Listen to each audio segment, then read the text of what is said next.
The understanding that we have of the redress scheme and how it will work is that it is a bureaucratic scheme, that it's run through the Federal Department of Health. Applications are made in paper or online, and the application will then be sent off to the institution for their comment. It's possible that claimants, survivors of abuse, may be asked for further information as a result of those inquiries. They won't have to deal directly with the institution, but they may get contact from the redress scheme itself, or they may not. The next thing they might hear would be a result from an assessor who they won't have met, who may not be identified, but will be someone within that bureaucracy who's had a look at the paperwork and made a decision.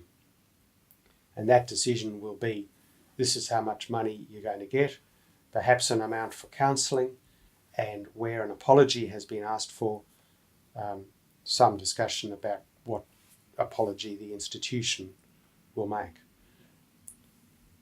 When that comes out, it will cut that offer of redress will come out with a written formal legal document of release. And before the survivor of abuse can receive any money, they must sign that release if that's what they choose to do and send it back. That will be a finalisation of all claims against that institution. And perhaps they've named a number of institutions. If they're offered the money, the only way they get the money is by signing a legally binding deed of release, and they give up all their entitlements as a result. Now, that's a standard legal process, but it is in the context of a scheme which is supposed to be not particularly legal. That's why they call it redress. It's not a legal scheme. There's no court involved, but at the end of the process, this very legal document comes out. Certainly, that's a significant step to take, and you're giving up your rights. And if what you've been offered is not that great, then you'd want to think very carefully about it. And it may well be that that's a good opportunity for you to go and see a lawyer and say, been through the redress scheme, I've been offered $50,000, doesn't seem very much to me, and I've got to sign this deed of release. What do you think?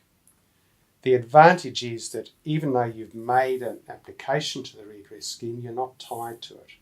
You can, in fact, wave goodbye to the redress scheme at that stage, and you don't even have to contact them, but because you haven't signed and sent back the deed of release, you won't get the money, but also your options remain open. So if you then decided to go down one of the other pathways that we would offer, you could still do that.